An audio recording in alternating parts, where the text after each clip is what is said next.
A misty hush hangs over a great city at sunrise. A new day is silently moving westward.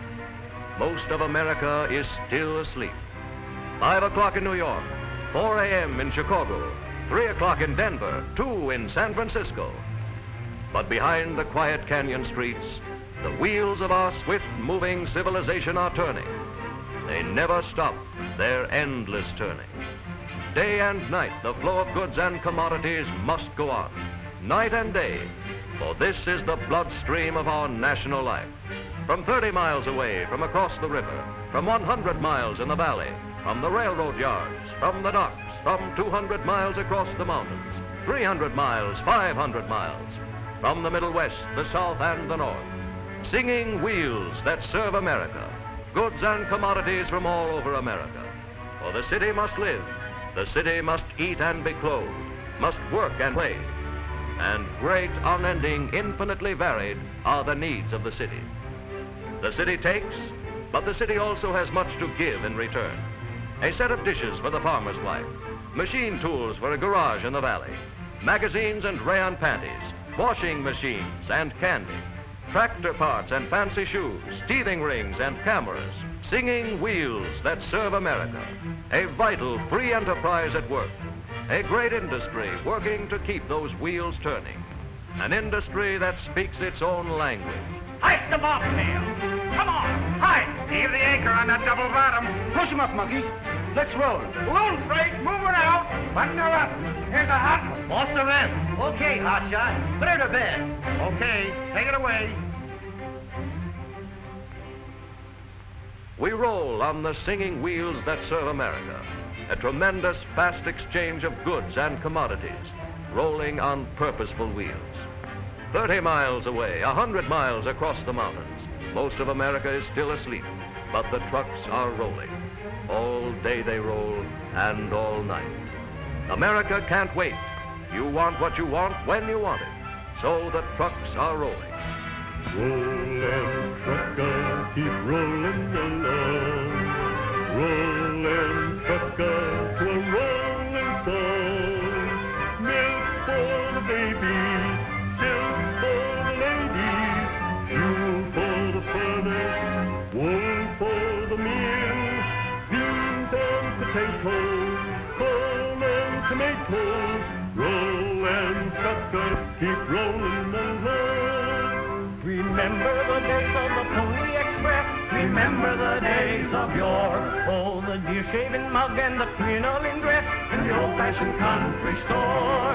Remember those little red schoolhouse days, the apple, the crayon, and sleigh. Remember the time of the gas buggy days. Shucks, I'd better remember my freight. Rollin' trucker, keep rolling along. Rollin' trucker, to a rolling song. Milk for the babies, silk for the ladies, fuel for the furnace, wool for the mill, beans and potatoes, corn and tomatoes. Rollin' trucker, keep rolling along. Remember the speed of the first iron horse in the good old days of yore. Oh, the overland transcontinental course, by a week or 2 or more. The old covered wagon was some moving van. Oh, Susanna was great. Remember the Rolex 20 mule span. Shucks, I'd better remember my freight.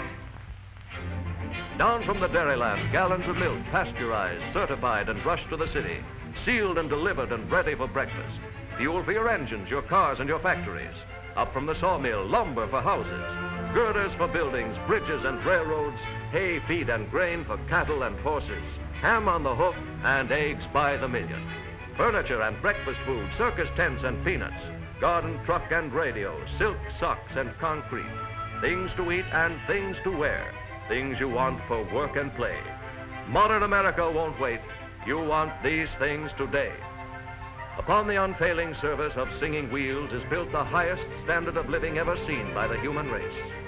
Even in the large cities served by steel rails and waterways, trucks form the final, most important link in the vital distribution of goods and commodities. And more than 48,000 towns, cities, and villages in this country are totally dependent upon trucks for all the necessities of life. Because the trucks keep rolling, we are inclined to take them for granted, forget the service they give. But just suppose that for some malevolent reason, in every city, town, and village all across the nation, suppose the trucks miraculously disappear.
Something happened. No trucks. But I've got to have milk. Milk for my baby. Close the market? How can we eat? No deliveries? Why, we can't close the plant. Milk for my baby. Emergency call. Something happened. No trucks. How can we eat? And the end is a ghost city, a dead land, a nightmare of desolation. But of course, it's just a bad dream because no force can stop progress. The trucks won't stop. America isn't going to stop. Here they come. All day and all night, the trucks are rolling.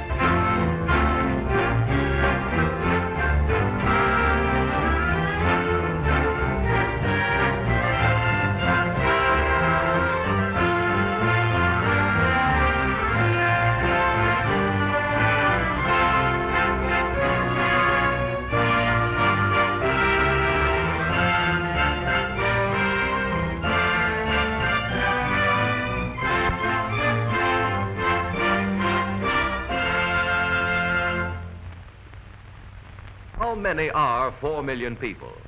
This is just a handful, of course, just a few thousands. Perhaps you can visualize 100,000 people at a football game or some other great assembly. But 4 million. Try to imagine an army greater than the entire population of the city of Chicago. If you can, you'll have some appreciation of the number of wage earners who make their living keeping the wheels turning. These, with their families, equal more than the combined population of Chicago and New York. 1 out of every 11 paychecks issued in the United States goes to a worker in the motor truck and allied industries to maintain their families. To make and maintain the trucks, every state contributes its treasures of raw materials. From the agricultural regions, corn and cotton, flax and soybeans. From the forests, lumber, turpentine, and rosins. From the ranges, hides and wool. From the mines, iron, copper, zinc, lead, aluminum, nickel, coal, and a score of others. Every trade, every craft, every profession is represented in the gigantic enterprise of putting America on wheels and keeping them rolling.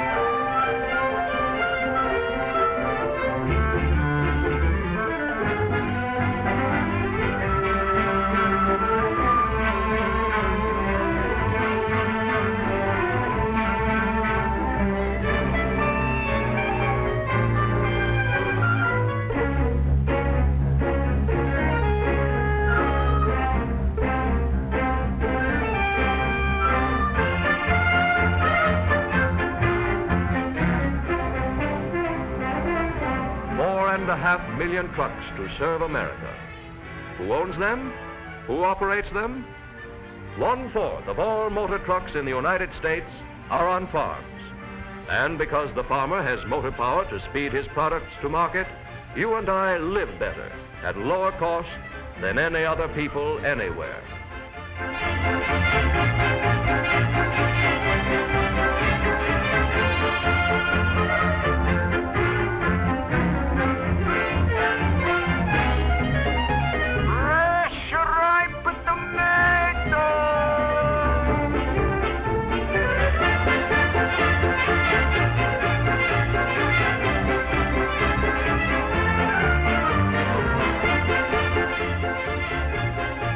Among the large truck users are the American railroads with huge fleets to supplement their rail lines.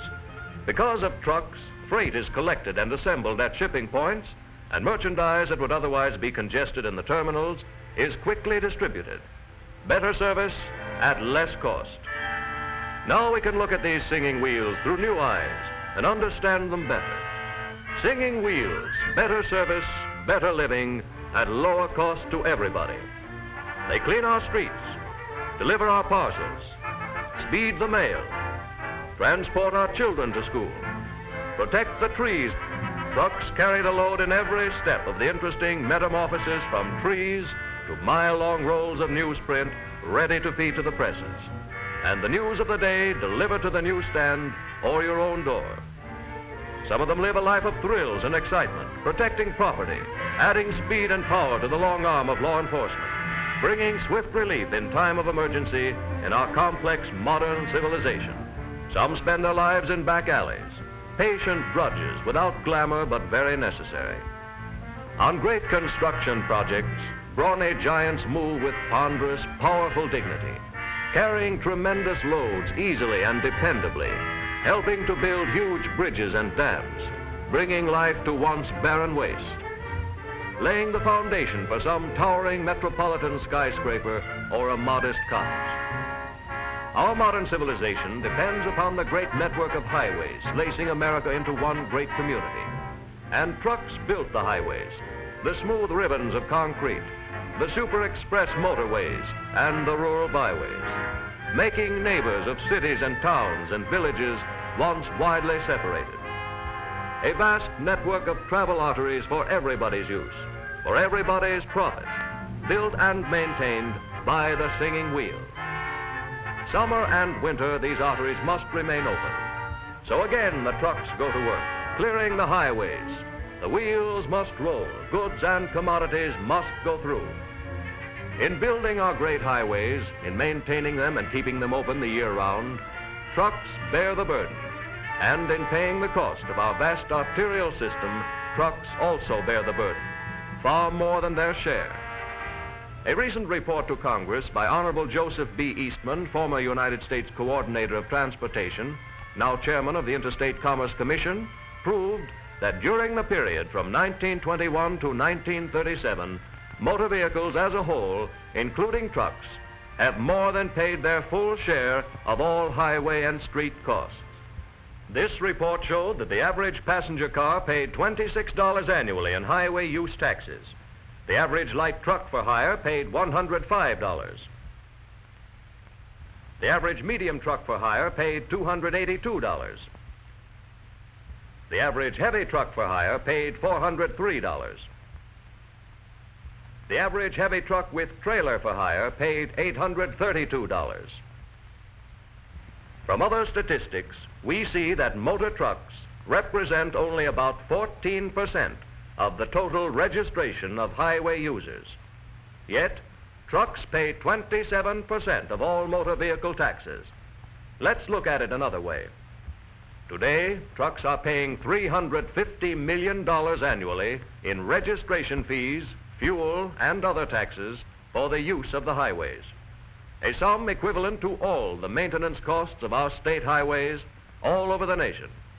Enough to pay for all the repairing of our vast arteries of travel from coast to coast, from Canada to Mexico in the state highway systems. And in addition, pay more than 1/5 the total expense of construction of new roads and bridges and the reconstruction of all roads in our state highway systems.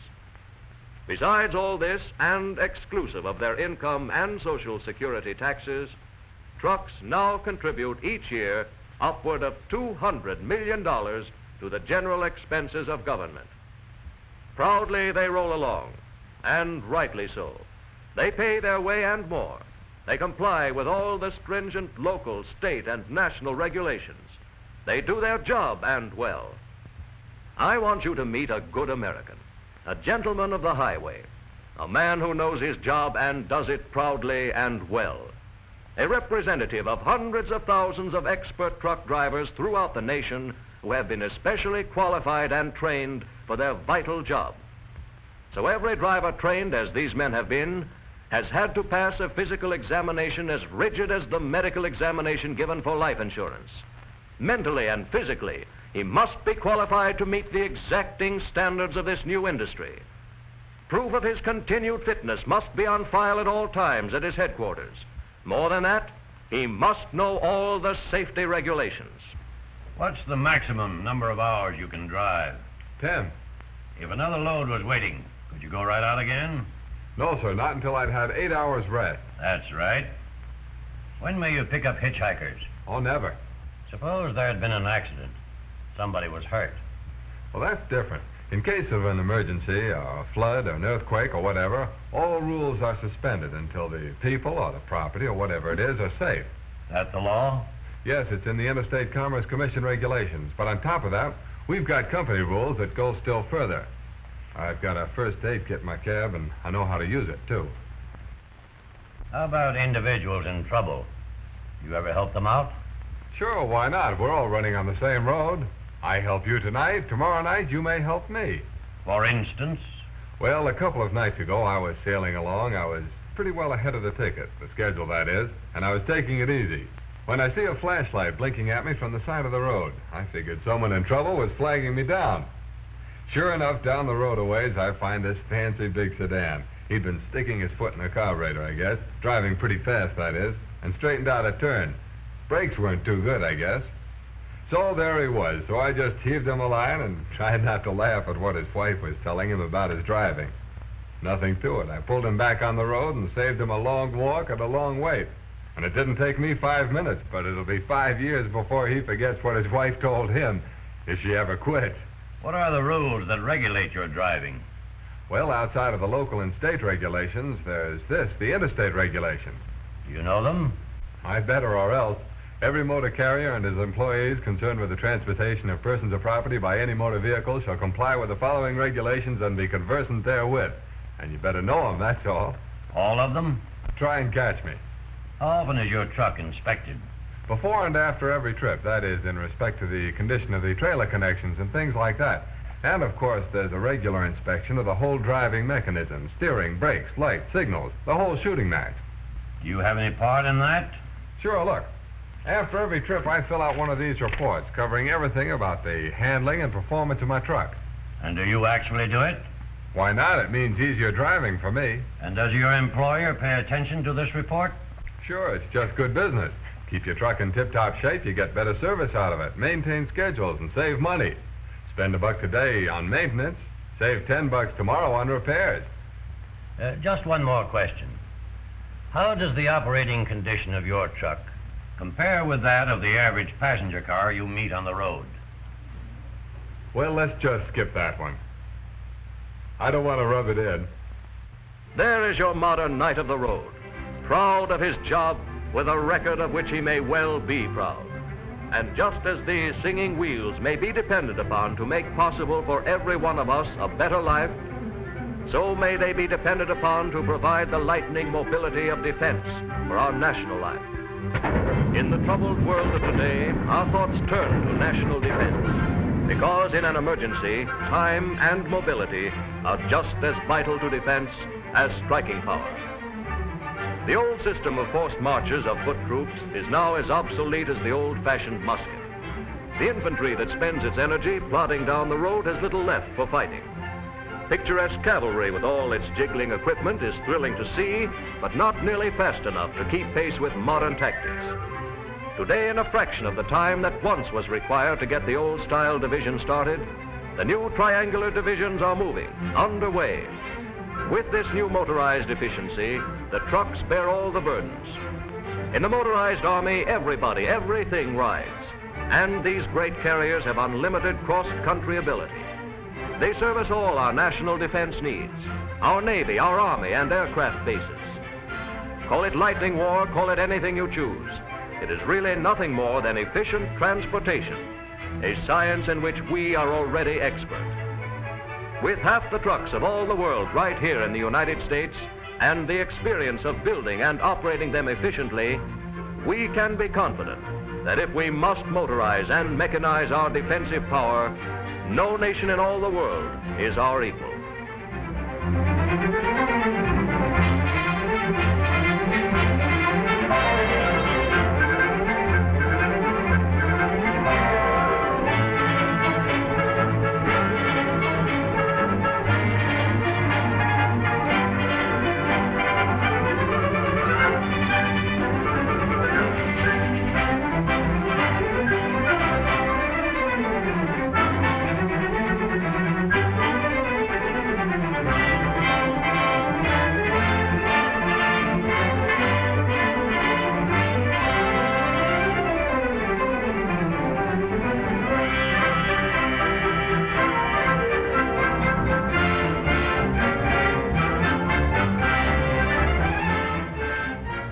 Singing wheels that serve America.